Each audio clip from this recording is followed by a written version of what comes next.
When I got home from work, my sister-in-law was once again squatting at our place. After her divorce, she came back to her parents' home and seemed to want to live with us permanently. He said he bought the house. My husband and I have been escalating our arguments over the issue with my sister-in-law. In front of her, my husband declared as if he was boasting, "I bought this house. It's my right to decide who lives here. This house was inherited from my father." I was dumbfounded and at a loss for words at the sight of my sister-in-law smirking triumphantly. Furthermore, my husband has even brought his parents into this, making me out to be the villain. I can't stay silent in this situation. I'll corner them all, including my sister-in-law. My name is Jane Muller. I am 35 years old and work for an IT company. I have been married to David for 4 years. My mother passed away 10 years ago, and my father 5 years ago. My father always said, "This house is a precious place filled with family memories. After I'm gone, I want Jane to use it freely with her spouse." To that, I responded, "Don't say such ominous things. I'd rather we all live here together." Haha, that's true. I'd be even happier with grandchildren. Yeah, that's a story for the future. Without you around, I can't even show your grandchildren's faces. Haha, exactly. So, I have to stay healthy for at least another 20 years. Right? That's the spirit. My father was always the picture of health. However, I never dreamed he would leave this world so soon, stricken by cancer. The hardest part was that he never told me about his condition until it was too late to do anything. When he finally said, "Actually, I'm in the hospital," I deeply regretted not doubting my belief that my father could never fall ill. After my father's funeral, my then fiancé David said, "I'll support you, so don't worry. I'll always be by your side, Jane." David, both my parents are gone now. That's why I'm here. I'll definitely protect you, Jane. I'll be by your side with all my might. Thank you, David. Having you by my side really saves me. I feel the same. Let's be happy together from now on. It was his support that allowed me to face forward without despair, even after my father's death. Because of David, I can now lead a happy life. Later, we got married and inherited the house from my late father, starting a new life in this house. Soon after realizing his illness, my father had the house renovated. As a result, our home was reborn into a space as comfortable as if it were brand new. A few months after moving in, we were blessed with our daughter, Mary, and about a year later, she was born. Now, Mary is 2 years old, enjoying her first rebellious phase to the fullest. Still, the days spent with my family in this house are irreplaceable. One day, after working late, I returned home to hear cheerful voices leaking from the living room. It was clear that my husband was talking to someone other than our daughter. As I stepped into the living room and quietly opened the door, there was my sister-in-law, Alyssa. "Alyssa, why are you here?" "Ah, Jane, long time no see." "Long time no see. What about your husband? And your daughter?" "Actually, I got divorced. I just told my brother about it." "You got divorced?" "Yes, my ex-husband has custody of our daughter. So I had nowhere to go." "I see. That stuff." I couldn't hide my inner turmoil upon hearing Alyssa's confession about her divorce. However, I managed to maintain my composure and show a smile. That night, as I began preparing dinner, David and Alyssa were so engrossed in their conversation that they didn't offer to help. Even if they didn't help me, I couldn't forgive them for neglecting our daughter, Mary, who was absorbed in playing with blocks alone. It was hard for me to see her like that, so I gave David a stern look. "David, could you please look after Mary for a bit?" "Huh, she's playing right now, so it's fine, isn't it?" "That's not the point. Mary looks lonely. Just stay with her until dinner is ready." But I'm catching up with Alyssa after a long time. "You can talk while playing with Mary, can't you?" All right. I'll watch her, okay." David clearly looked annoyed and even clicked his tongue. Alyssa, who was watching this, laughed and said, "Poor brother, scared of his wife." The interaction between my disgruntled husband and his sister trying to soothe him only added to my irritation. Why does it have to be like this? For me, already tired, this was the last thing I needed. Taking care of children is a parent's responsibility. While I understand being happy about reuniting with his sister, there's no need for David to be so cold towards our daughter. Additionally, I'm disappointed in David's attitude, saying he'll watch her but actually ignoring Mary to talk with Alyssa. Mary, feeling particularly lonely, wouldn't leave my side while I was cooking. Because of David and Alyssa loudly drinking together, Mary couldn't fall asleep until late at night. After Alyssa left, David started drinking alone again. At that moment, I unleashed my day's frustrations on him. "David, what was with your behavior today? Huh? What's up all of a sudden?" "I'm just having a good time drinking." "You've been drinking all day. Your noise made Mary go to bed late, you know?" Yeah, my bad." "Happy if I apologize?" "What's with that attitude? Not even cleaning up after drinking, just pushing your own convenience. I'm sick of this. I earn the money, so don't complain." At that moment, David threw the beer can he was holding towards me. The contents scattered over my head and dripped onto the floor. We've had arguments before, but it had never gone that far. I was frozen on the spot by his sudden action. That night, we went to sleep without exchanging a single word.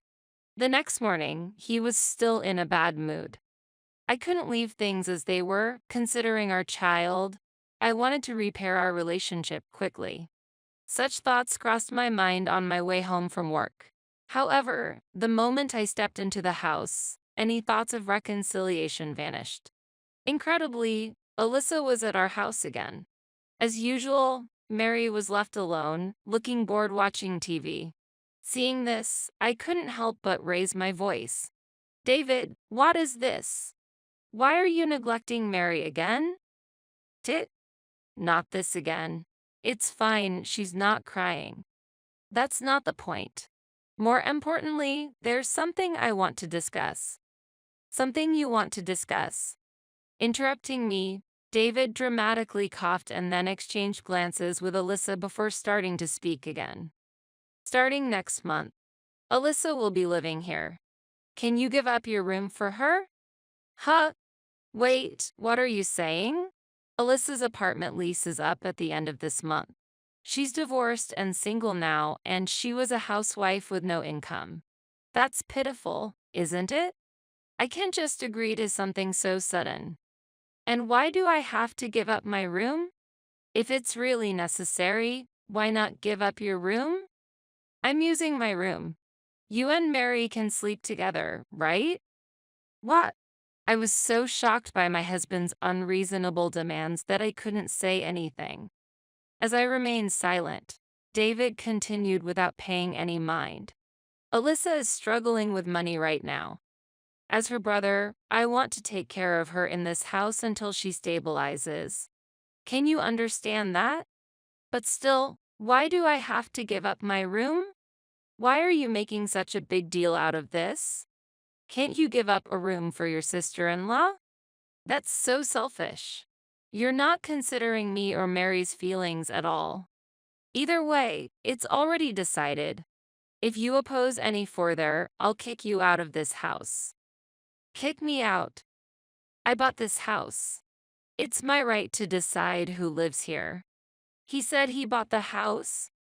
This house was inherited from my father. It's not up to my husband to decide who lives in the house, but me, the owner. I spoke quietly, trying not to scare my daughter while holding back my anger. "Don't say things like that. This house was inherited from my father." "Haha, that doesn't matter. This is my house that I bought. I decide who lives here." "What are you talking about? Are you really okay with this? Being kicked out will have a big impact on our relationship, you know?" Next to my smug husband, my sister-in-law was also smirking unpleasantly. It seemed she truly believed my husband's claim that said, "This is my house," and intended to stay here for good. Normally, our bedroom was a space for my husband and me to share, but that night, my sister-in-law took over the bed. Unable to bring myself to sleep in the same room as my husband, I reluctantly slept on my daughter's small blanket, with my body hanging off. When I woke up the next morning, I heard noises of things being moved in the hallway. It was my husband and sister-in-law moving my belongings out of my room without permission.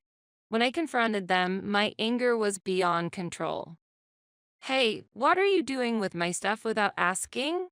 Oh, you're awake? Good, help us out. Stop it. Don't move my things without permission. Don't you understand your position yet? You can stay here because of me. Stop complaining and help us. My parents are coming soon." "What?" Saying that, my husband whispered quietly in my ear, "Don't bring our domestic issues outside. If this turns into a big problem, I'll seriously consider a divorce." Right after those words, the doorbell rang. Waiting at the entrance were my in-laws. I didn't have a deep bond with my in-laws but had maintained a proper relationship. Despite that, they were looking at me very sternly now. "We're coming in. We heard you've been causing trouble for David, right? This is the house David bought, isn't it? Wait a minute, please." I hurriedly stood in front of my in-laws. "Father, mother, what are you talking about? I've had enough. Why won't you help when the family is in trouble?" "Exactly. It's David's house since he bought it. It's up to David whether Alyssa lives here or not. And yet you—" Apparently, my husband also lied to his parents, claiming he bought the house, and they believed it. Seeing me overwhelmed, my husband and sister-in-law wore smug, unsettling smiles. Then, after gathering everyone in the living room, my husband pressed me for a decision. "Have you made up your mind? Will you let Alyssa live here, or will you and Mary leave? The choice is yours." "Are you really serious about this?" I asked, and he answered with conviction. "Of course. This is my house. Oh, and by the way, would you consider my parents moving in here too?" I couldn't hide my surprise at his statement and let out, "What? The family home is getting old, so how about we use Mary's room for my parents? That way, the whole family can live together again." Alyssa and my in-laws voiced their bright agreement to this proposal. At that moment, anger boiled within me. They were serious, even planning to take Mary's room. "He says, I bought the house. What a ridiculous notion." Deciding it was time to act, I took a deep breath and calmly began to explain to my in-laws. "Alyssa, father, mother, it seems there's been a big misunderstanding. This house was actually inherited by me from my father."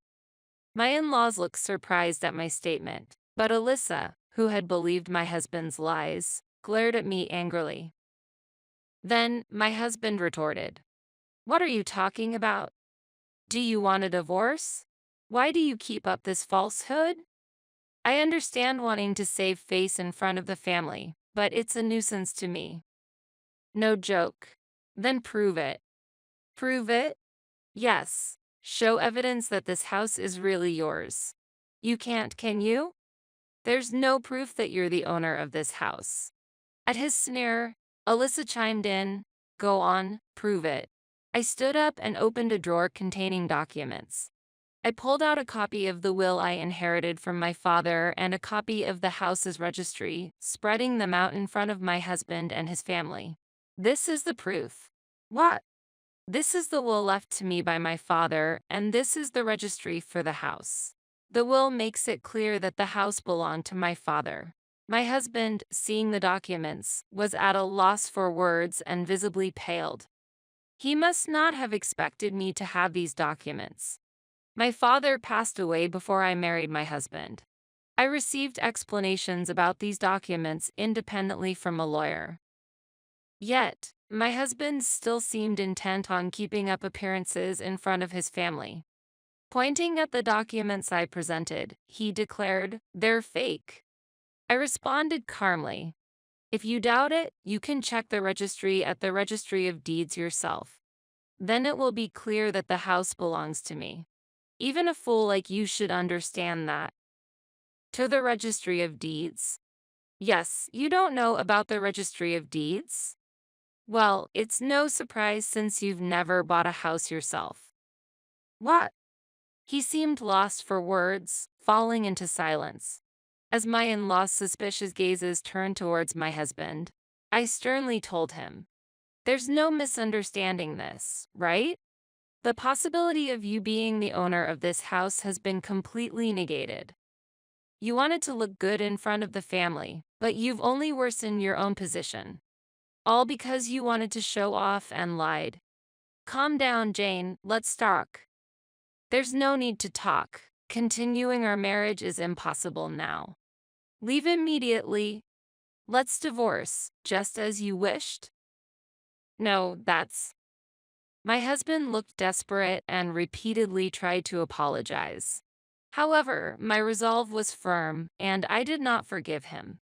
My heart had completely cooled towards him, and the love I once had was gone. In this situation, my in-laws were furious, scolding my husband with shameful. In the end, my father-in-law brought the divorce papers, and they were signed by my husband on the spot. My in-laws, who handed me the divorce papers, apologized with a look of regret. "Jane, we are truly sorry for how things turned out. I'm truly sorry for making you go through this. We had no idea our son was lying. It's okay. Having the divorce papers signed saved me the trouble." Afterward, my in-laws disowned my husband and left. My sister-in-law was outraged at my husband, and things eventually erupted into a fierce argument between them. When I threatened to call the police, they hastily left the house. I then submitted the divorce papers, and ultimately the divorce was officially finalized. My husband has since been living in a short-stay apartment close to his workplace. However, the troubles didn't end there. My sister-in-law caused a scene at his place of work. Not only the divorce, but her actions further deteriorated his standing. He is now isolated at work, with cold looks from those around him. How he will overcome this situation is something only time will tell. I continue to live peacefully in the house I inherited from my father with my daughter. Having more rooms available than before, our living situation feels somewhat more enriched. I had worried that Mary might feel lonely, but it seems she didn't have a very good impression of her father's behavior, so she hasn't been particularly sad and continues to live her days cheerfully. There's no chance of reconciling with David in the future.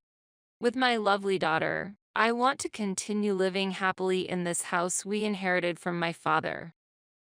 I've planned a trip to Cancun this time. Huh? A trip to Cancun. Hearing my mother-in-law say this with a smile, I harbored doubts. Despite being burdened with a huge debt and struggling to make monthly repayments, why travel abroad?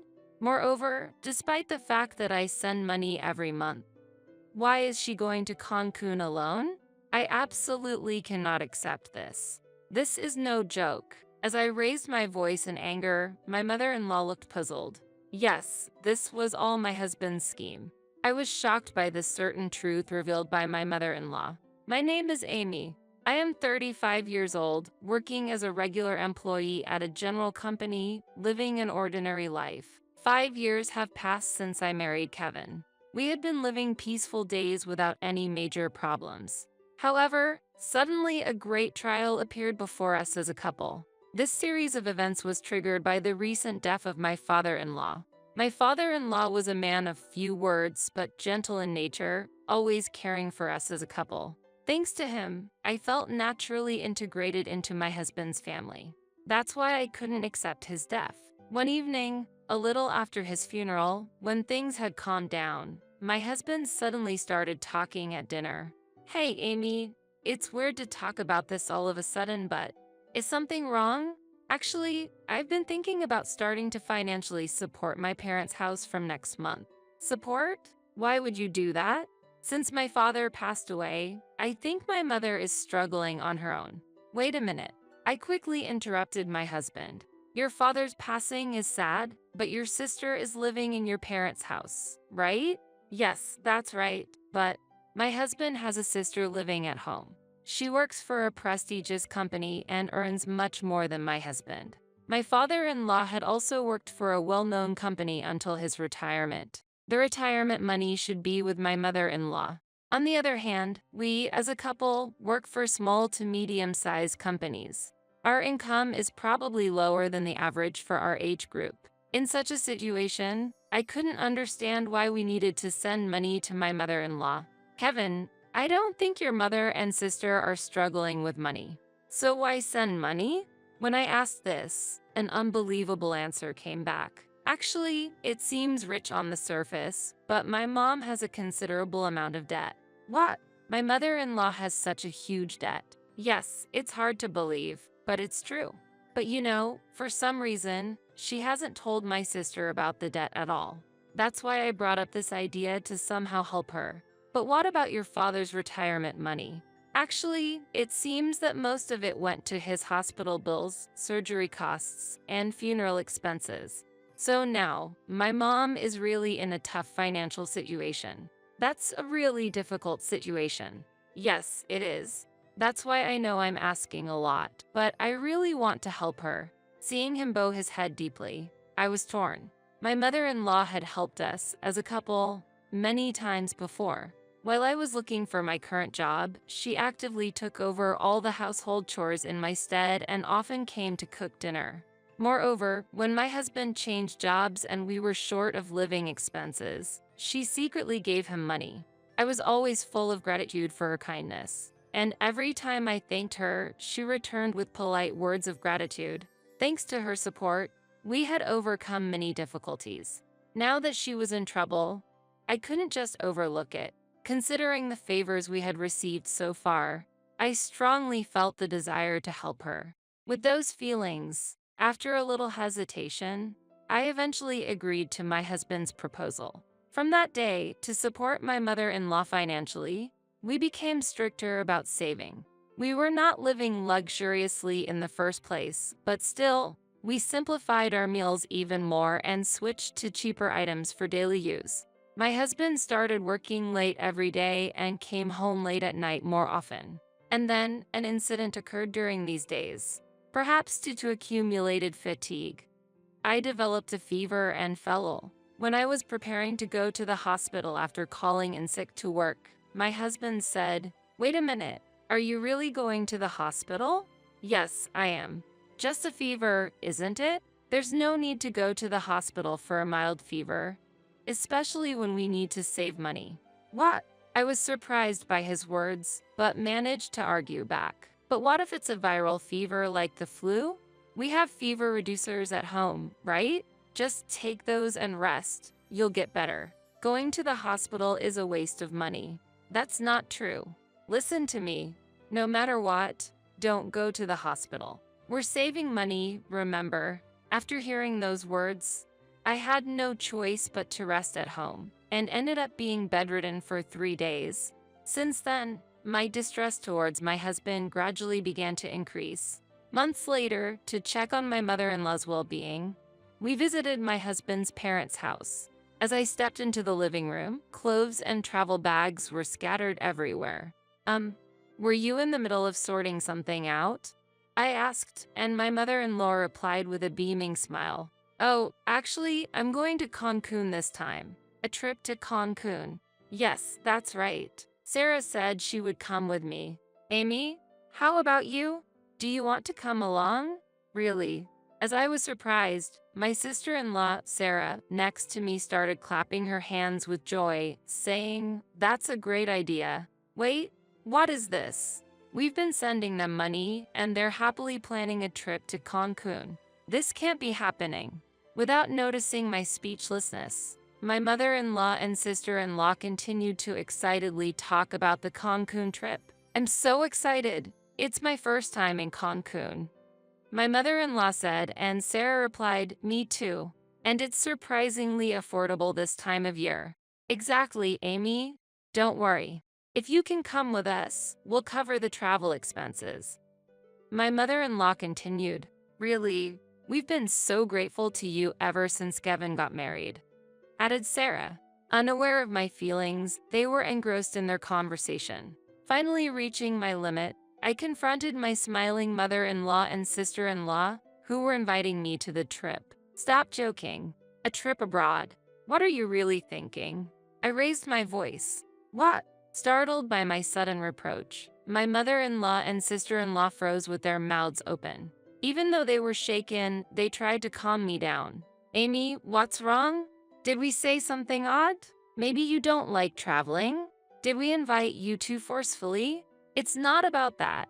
How can you even think of inviting me on a trip?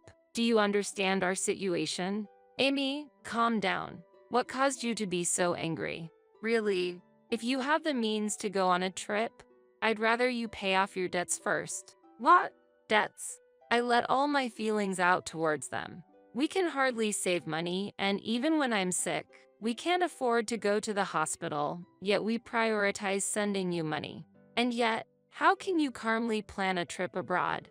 Please consider our situation a little. After pouring out all my emotions, I noticed tears streaming down my cheeks. Whether it was anger, sadness, or both, I wasn't sure. However, I was certain that the frugal lifestyle until now had been more painful than I thought. While crying, I collapsed on the spot. Seeing this, my husband rushed over in surprise. Hey, you! What are you saying to my mom? But, that's enough. We're going home. Kevin tried to pull me up forcefully. At that moment, my mother-in-law spoke up quietly. Wait a minute. What debts are you talking about? What? But didn't you have a huge debt? Surprised by my response, my mother-in-law's expression changed. There's no such thing. There's still my husband's pension and inheritance left, and I wouldn't be able to go on an overseas trip if I had debts. What? But in that instant, I realized the full picture of the situation. Anger welled up inside me. The reason why my husband's income didn't increase despite his daily overtime, why I was the only one getting thinner and sick, despite the strict savings, and why my usually polite mother-in-law never thanked us for the money we sent. Then, I faced a shocking truth. The need for sending money, as my husband had been saying, was actually a fabrication. There was never a need to send them money. I could have gone to the doctor immediately when I got sick. I would have realized it if I had thought about it a bit more.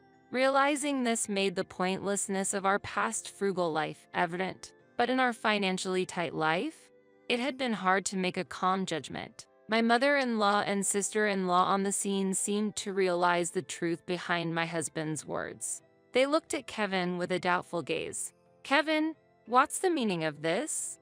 Amy says she was sending money because you had debts. What's all this about? Kevin was clearly looking for an excuse. No, it's different. Actually, how is it different? Explain it clearly. Make us understand. Talk properly. Well, I could see that he was still trying to control the situation. My love for him had completely faded. I confronted my confused husband directly. What's all this about? There were no debts for your mother or sister. Where did all the money I gave you every month go? He began to mumble his words. Well, don't lie now. Tell me everything. The truth he revealed was something I found hard to accept. Actually, I was invited by a colleague and ended up going to nightclubs. You've been going to a nightclub? Yeah, well, how should I put it? I just got carried away without realizing it. I can't believe it. Going to such places when it hasn't been long since your father passed away. And that was around the time you started talking about sending money, right? I'm sorry, really sorry. I just went there for a bit of a change of pace. I didn't think it was a big deal. Such an excuse can't be accepted. How can you behave so irresponsibly? Lying about sending money and using my hard-earned money for going to nightclubs. I can never forgive that. No, it's not like that. I never meant to hurt you, Amy. I just got a bit carried away, that's all. I really regret it. As I shouted, my husband tried to appease me, piling up lies. But trust once lost, even but when husband and wife, is not easily regained. His impromptu lies and insincere attitude completely extinguished my love for him. No matter how long his apologies continued, I couldn't forgive him in my heart. I couldn't bear it anymore. I felt it was impossible to continue living with someone who lied to satisfy his own desires. With despair welling up from the depths of my heart, I told my husband my final words. I'm fed up. Saying I didn't intend to hurt you is no joke at all. Not only did you deceive me with lies, but how much do you need to belittle me? While I had a fever, you forced me to save money and enjoyed yourself in nightclubs? Unbelievable. Sarah's voice of surprise echoed in the background as I continued indignantly. I've been saving hard for your dear mother. Food, daily necessities, clothing. I've been enduring it all. Do you understand that effort? I can't even think of you as a family anymore. Such a scumbag should just go to hell. Just wait. I only went to nightclubs. Just that? The drinks you enjoyed with the money saved while I was sick must have tasted great. No, it was for work. I don't want to hear it anymore. I'm leaving. Wait, Amy, please, I need you. What? Now? Have as much fun as you want in the nightclubs and see how it feels. Don't say that. By the way, I want all the money I gave you as support back. Make sure you pay it all back. Realizing the situation, my mother-in-law and sister-in-law hurriedly showed a posture of apology. Amy, I'm really sorry. I can't believe my foolish son did such a thing. It's truly shameful. Because of my thoughtless brother. Mother, Sarah, please don't apologize. It's not your fault. No, we have a responsibility too. We want to make amends somehow. Amy, I'm so sorry too. My brother has caused such trouble. Don't worry about it. But I've decided to divorce. I'm truly grateful to both of you, but please let me say goodbye. They nodded while shedding tears. Mother, Sarah, thank you for everything until now. At that moment, my husband called out to me with a pained voice. He knelt on the spot and continued to make excuses. Amy, please forgive me. I really regret what I've done until now. Before I could react, Sarah moved first and slapped my husband across the face. As he stood there stunned with a swollen cheek, Sarah looked down at him and said, I can't believe you would do something so terrible. How much more did you need to torment Amy? Sarah, lying to Amy to take the money meant for supporting the family, not allowing her to go to the hospital, and on top of that, spending that money at nightclubs. How can you be so heartless? I'm ashamed to be your sister. Wait, just hear me out. What's the point now? The fact that you've been forcing Amy to save and suffer for these past few months is true, isn't it? Mom and I will never forgive you. Never associate with us again. Do you understand? Don't ever show your face to us again. My sister-in-law, holding back tears, forcibly dragged my husband out and threw him outside. She locked the door and cut off all communication with my husband. No matter how much he pleaded at the entrance, the door was not opened. Amy, I'm really sorry. There's not much I can say now, but forget about that man and find happiness. With those words, I was hugged tightly by my sister-in-law. After expressing my gratitude, I left my in-laws' house. Then, I moved out of the house where I lived with my husband and found a new place near my workplace. Since I was already employed permanently, I didn't face much difficulty in living even after the divorce. I consulted a lawyer I knew to proceed with the divorce. It was clear that my husband was at fault, and the divorce was quickly finalized. I claimed the money he fraudulently took from me as support and the resulting compensation. I made sure to collect the maximum amount. He ended up having to pay the compensation in a lump sum and is now living days incomparably harder than before. I hear he is consumed with endless overtime and working through the night. Naturally, he no longer has time to frequent the nightclubs he used to enjoy. Now, he's just an existence who works. After the divorce, I received several messages from my ex-husband. I was wrong, forgive me. I'm not going to nightclubs anymore. I don't want to get back together. I'm just really in trouble. Can you lend me some money? Please, you're the only one I can rely on. In the end, it's all about money.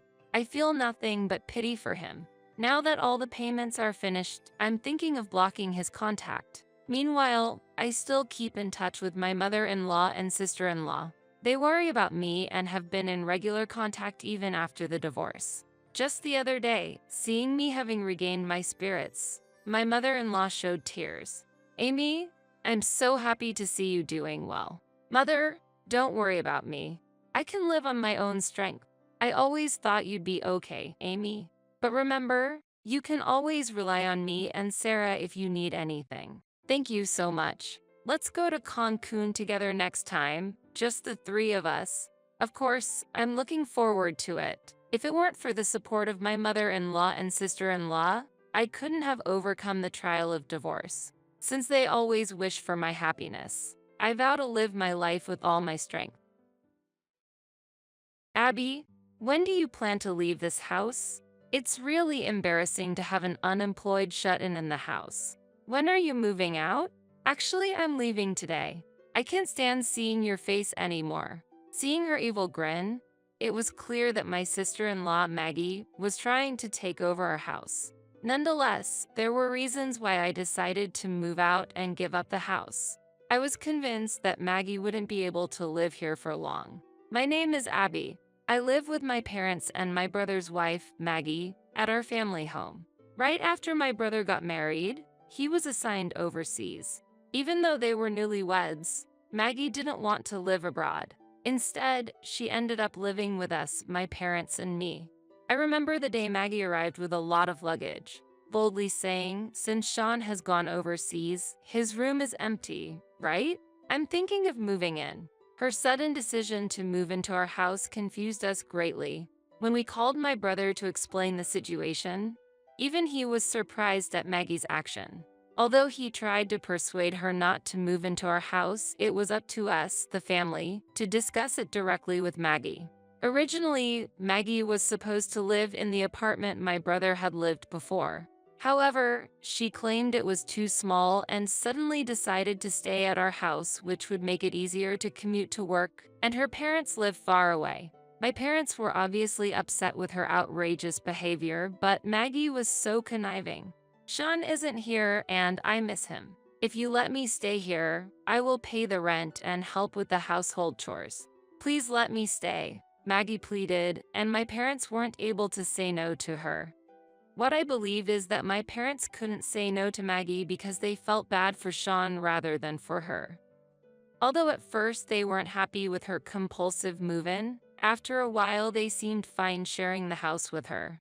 Because she did pay the rent, go to work, and do the house chores as promised. However, I was far from being fine. For some reason, Maggie didn't seem to like me at all, and she'd been very mean to me. "Hey, Abby, have you looked at yourself in the mirror?" she said to me one morning as I came out of my room. I don't consider myself particularly good looking, but she was obviously trying to hurt me. "Abby, you're always holed up in the house. Aren't you ashamed? Sean is doing great working overseas. And your parents both work to make a living, yet here you are, always home and not working. What a shame." Today, my parents were out for work, and Maggie had the day off. Whatever, I thought to myself, but replied, "No, I'm not ashamed. Actually, I do work. Indeed, due to the nature of my job, I do spend a lot of time at home, but I definitely work." When I told her so, Maggie laughed. "Abby, you don't have to lie. Your brother is an elite. I also work at a famous company, and your parents work at top-tier companies. I understand you feel uncomfortable here, but that doesn't mean you need to lie." "I'm not lying. I'm an influencer." "An influencer, really? You can't be. It's something elegant people like models would do." "But I am," I replied, but she didn't listen and turned away, with her long, beautifully curled hair flowing. As she walked away, a strong scent of perfume lingered in the air. "I can't deal with your lies anymore. I am really busy. Unlike you, who just stays home and being unemployed. So do you mind cleaning up the house?" Maggie said as she briskly walked away. then suddenly paused and uttered a small ah.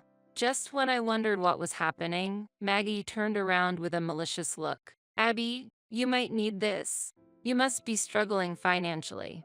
I'll pay you a little as a thank you for doing the housework, she said, laughing mockingly. She then took out her wallet, casually tossed a few $10 bills on the floor, and said goodbye as she left the house. Her condescending attitude made me furious. Maggie's behavior is infuriating, but I am also disappointed with my brother for choosing this type of woman. Did she really think I would just silently accept this treatment? Maggie may see me as a docile sister-in-law, but I am not the type of person she thinks. I picked up the bills scattered on the floor, opened Maggie's room door without permission, and threw them back inside. I don't understand how you can be so arrogant with just a few $10. I am not financially troubled, and I had planned to spend today relaxing, but I was unexpectedly busy. After finishing the housework and my work for the day, I packed my bags. My aversion to living under the same roof as Maggie had grown stronger. I am moving to my boyfriend's house. After telling my worried parents that I was leaving, I finished washing the dishes with my sad-looking mother and left the room with my prepared luggage. Then comes Maggie. With heavy makeup, Maggie looked at me and smiled as if she had found something amusing. Abby, when do you plan to leave this house? It's really embarrassing to have an unemployed shut-in in the house. When are you moving out? She taunted. Actually, I am leaving today.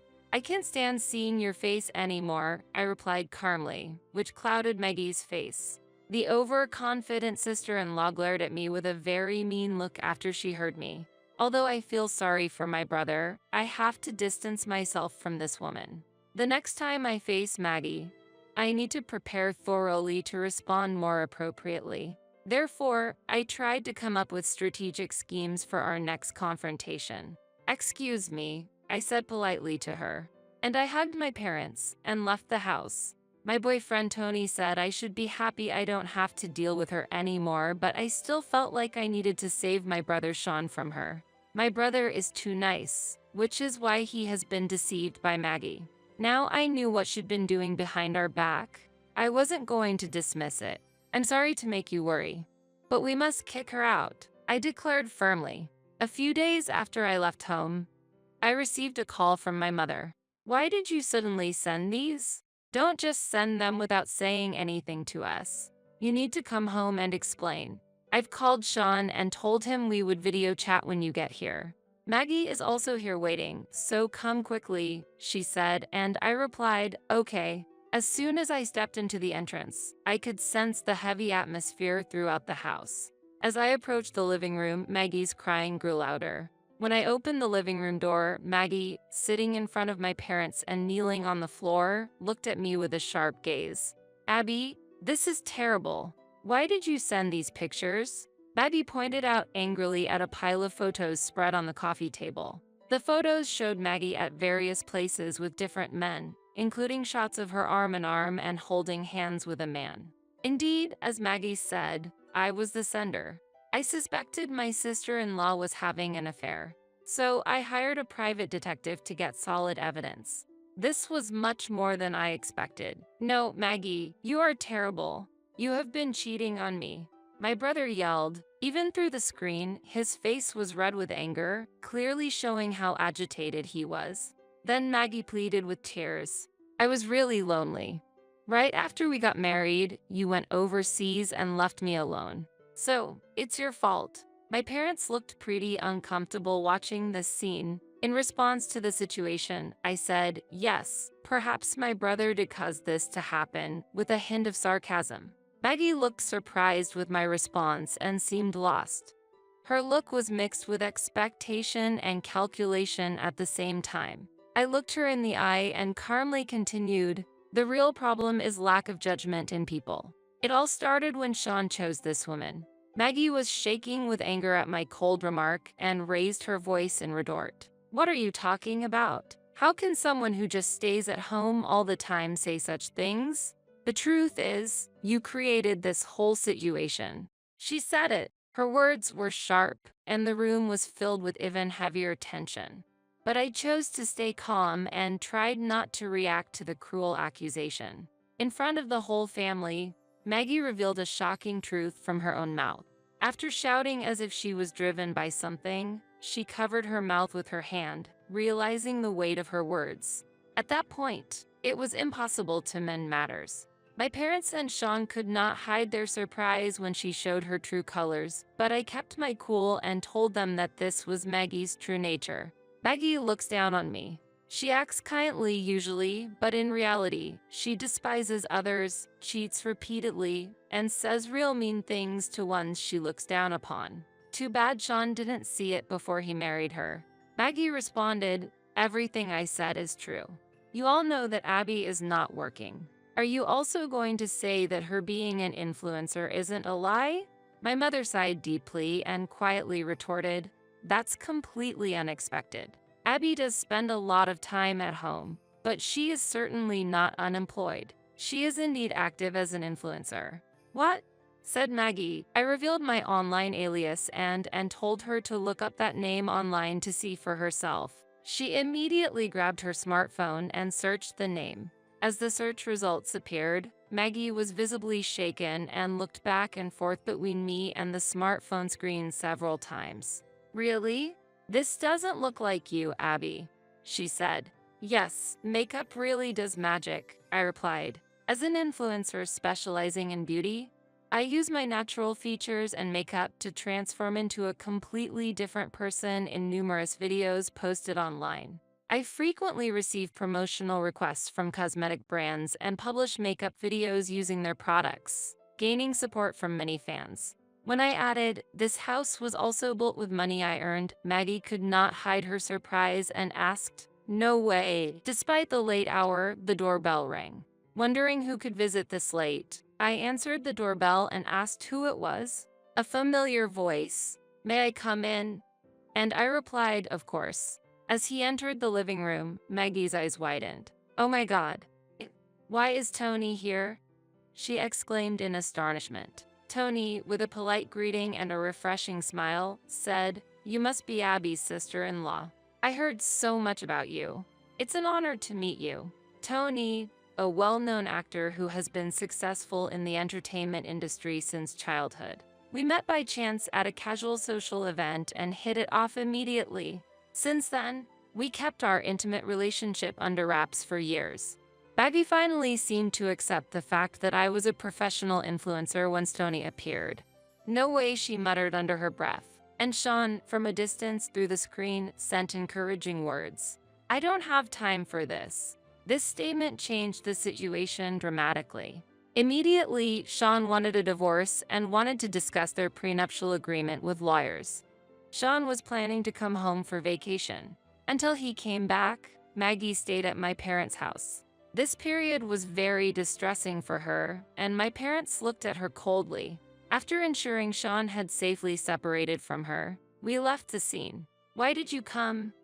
I asked Tony on our way home, and he replied, "I was worried you might be mistreated by her." Touched by his kindness, I couldn't help but smile. 2 weeks had passed and Sean came home.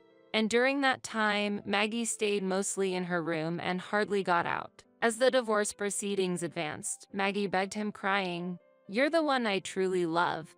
But Sean never changed his mind. After the divorce, Maggie lived by herself for a while, and men she had once been close to began to avoid her because she wasn't as attractive as before due to the stress and her haggard appearance from the divorce. Sean refused to be in touch with her, and eventually she quit her job and returned to her parents' home. Maggie once mocked me, but ironically, she herself fell into that very position. After the divorce, Sean was very cautious about relationships, but he met a wonderful woman and they eventually got married.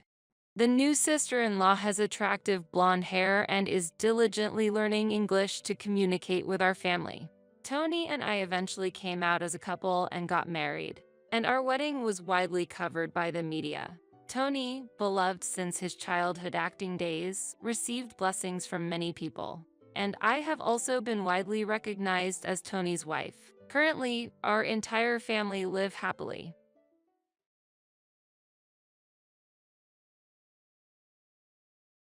My name is Amanda. I am 30 years old. I've been working from home, creating illustrations and webcomics. My son, Jack, is currently 5 years old. He's a bright and active boy and has been attending a nursery school. My husband, Kevin, is often busy with his work and doesn't come home early. So I've been handling childcare and housework basically. It's challenging to strike a balance between work and parenting. But I feel happy every day because Jack is everything to me and Kevin is willing to help me on his days off. However, our peaceful time was suddenly gone. Our tranquil life was ended by an unexpected death of my father-in-law. He was 60 years old. Kevin was devastated by it, and my mother-in-law broke down in tears. She stayed at our house until his bereavement was gone. I thought she must be grieving and gave her some space and time to heal, but that was a miscalculation. Eventually, the bereavement was gone and Kevin went back to work. She didn't seem to like me very much from the beginning of our marriage. She served coffee to other family members, but not to me, and she looked down on my single-parent background in front of Kevin. I expected her to go back to her own home as soon as Kevin returned work, but surprisingly, she didn't leave. Her stay at our house got normal, and one day she brought a large fully packed suitcase. "Mother, are you living here? You are not the sharpest tool in the shed. I've suddenly lost my husband and feel lonely. Can you imagine how painful and lonely it is to be living by myself?" I cautiously asked if she meant to live here, but I was so shocked by her arrogant response that I couldn't interject. Indeed, I understood that she felt lonely, I just couldn't kick her out of the house on my own. As a result, she brought a lot of her belongings into our home and eventually took up her own space in the living room. I spend a lot of time with my unemployed mother-in-law because my work is home-based, and those days were filled with many difficulties. All you do at home is drawing pictures like a child's sketch. Kevin is working hard outside. Poor Jack, sent to daycare because of your hobby. When I was young, I took care of Kevin while doing housework. She got married at a young age and never experienced working, has always been negative about sending children to daycare. She sees my work as just a hobby and constantly criticizes me for sending Jack to there. After she started living in our house, it increased the amount of household chores I had to do significantly. When I was alone at home, I often skipped lunch, but she complained, "I'm hungry. Not even giving a meal to your husband's mother. How harsh a daughter-in-law are you?" So I started preparing lunch for her too. She didn't lift a finger to clean or tidy up and just only complained, like, "This place is so dirty, it could harm Kevin and Jack's health." I had to clean every corner meticulously, or she would make sarcastic remarks even while I'm working, which took my time for cleaning. But the deadlines for my work wouldn't wait. When I worked late into the night to meet deadlines, she said, "Poor Jack, he can't play with his mother." But all she did was watching TV. I considered talking to Kevin, but she pretended to be gentle and treated me kindly in front of him. Furthermore, he was handling an important task at work, wanting him to live stress-free at home, so I decided to endure it. However, my behavior led to her even more arrogant. She complained about the lunch I prepared. "It's disgusting. Are you trying to shorten my life with such heavy food?" And started demanding money for meals outside. The amount she did was always over $300. I asked her once if she really needed to eat out so often. She furiously retorted, "Are you telling me to stop my only pleasure? I want to play at the casino. Don't you pity me, a widow left by her husband? I've never seen such a cold-hearted daughter-in-law." So I reluctantly gave her money. Gradually, the household chores and money she demanded increased. The pressure of my job, household chores, childcare, and being a target for my mother-in-law's stress relief became overwhelming. On a day when it seemed like these pressures would crush me, as I and Jack were going home from the nursery, he asked me with a serious face, "Mom, am I a pitiful child?" Why do you feel that way?" "Grandma said I'm a pitiful child. She said you're always busy and don't like me." With tears in his eyes, seeing Jack made me realize my mistakes and my actions. It woke me up and convinced me Not was able to continue living this way. I believed there would be no problems as long as I was patient. But I came to understand that this was wrong. She had even told Jack things like, children who go to daycare are pitiful, and your mom enjoys drawing pictures by herself. This couldn't continue. I decided to change our daily life. I told my decision to her, who was enjoying watching the TV in the living room as usual. Mother, Jack and I are going overseas for a week. Overseas? She stood up in surprise and looked at me with shining eyes. Going abroad sounds wonderful. When? I have to prepare quickly. You don't need to prepare. Only Jack and I are going. I have to stay home. Leaving even Kevin behind, I can't believe it. Both you and Kevin will stay here. But for you, I will give you a gift. A 3-day domestic trip as a token of my gratitude for always taking care of us. Please enjoy your time, I said calmly. Although she said something in response, my mind was already made up. It's not an international trip, but I thought it would be still nice for her to be able to go on a domestic one for free. A few days later, as planned, Jack and I set off for our trip abroad. It was our first time flying, and he was very excited. I had been busy with work and household chores and couldn't spend much time with him, so I did my best to make him happy during the opportunity. While we thoroughly enjoyed this trip, she called me once. It was unpleasant to get a call during our happy times, but I answered it just to make sure. Then she began speaking in a sarcastic tone. Sorry to bother you during your trip, but Kevin and I have moved to a new house. The old one doesn't exist anymore, so please enjoy your trip as much as you can. I see, thank you for letting me know. My calm response seemed to surprise her a bit, but I anticipated it would happen. In fact, I was grateful that she had followed our plan and even informed me about it. Our joyful days abroad ended and we returned to our new home. Waiting for us was Kevin with a smile. Welcome back, Amanda. Jack. How was the trip?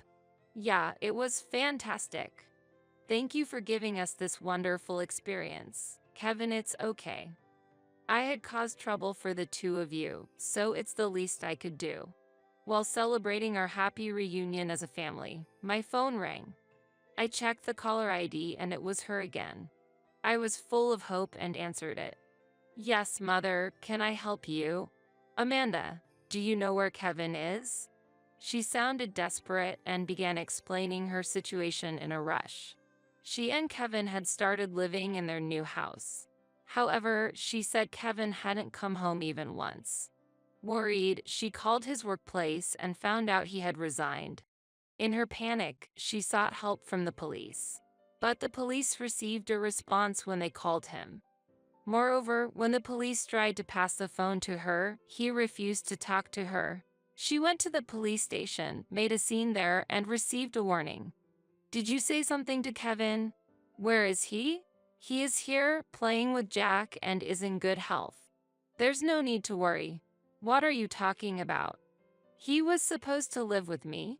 He was planning to divorce you, who does nothing but draw pictures all day, and take custody of Jack. Is this something you and he discussed, or is it something you're assuming on your own? What? She was furious, but before the trip, I had already had a discussion with Kevin. When I talked to him about the difficulties of living with his mother and the negative influence on Jack, he apologized and said, I'm sorry my mother is causing these problems. Through that conversation, I realized for the first time that he was also suffering from living with his mother. He told me that his mother had said various things to him, like Amanda is abusive, she doesn't give me meals, and you should divorce the wife like that soon. Kevin was irritated by these. He trusted me and seemed to have argued with his mother that Amanda would never do such a thing, but he was troubled on how to deal with his mother when she got upset. Then, we proceeded with our strategy to distance ourselves from her. This plan was his idea. He arranged a new house for us and sent me and Jack on a trip abroad. When we returned from the trip, he had prepared everything for us to live there. Giving her trip was a strategy to make it through. We assumed she wouldn't take it but money. He suggested to her that she should find a new place. Meanwhile, we decided to cancel our old residence. Misunderstanding that he was leaving me to live with her, she actively started looking for a property. As a result, she quickly chose a new one in an attempt to isolate me and moved there. He moved our family's belongings to the new house without letting her know and sent her stuff to her new one. He avoided contact to minimize interaction with her. When she inquired at Kevin's workplace, she was told he had resigned because he was scouted by a company offering good conditions. In other words, while we were on the trip, the relocation of our family to a new house and her move to her new one happened simultaneously. I think it must have been troublesome for you, Mother, to see my immature self. Kevin and I decided it's better for both of us to live without seeing each other's faces. I said, "How merciless you are." When I explained the situation, my mother-in-law yelled at me. While her screams echoed in the distance, Kevin quietly took the phone from my hand and sighed, but she didn't notice and kept ranting. It's unnecessary for Kevin to be with such a wife who only draws childish pictures at home and doesn't earn any money. He must find you a nuisance, too. Poor Jack, to be born as your child. He's truly pitiful. So, Mom, were you always blaming Amanda like that? Kevin repeated in a calm tone, and suddenly my mother-in-law's shouting stopped. Mom, I truly love Amanda and have no thoughts of divorce. I understand you're lonely because of Dad's sudden death, but it's inappropriate for you to make Amanda suffer.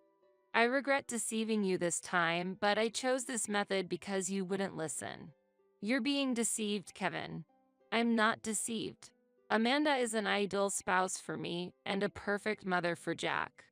Sorry, but I want to distance myself from you. I can't respect you who speaks coldly about my family. Kevin, come back, Kevin. Ignoring her voice, he hung up. I've made you endure a lot. The new company has almost no overtime, so I can help more at home and with child rearing.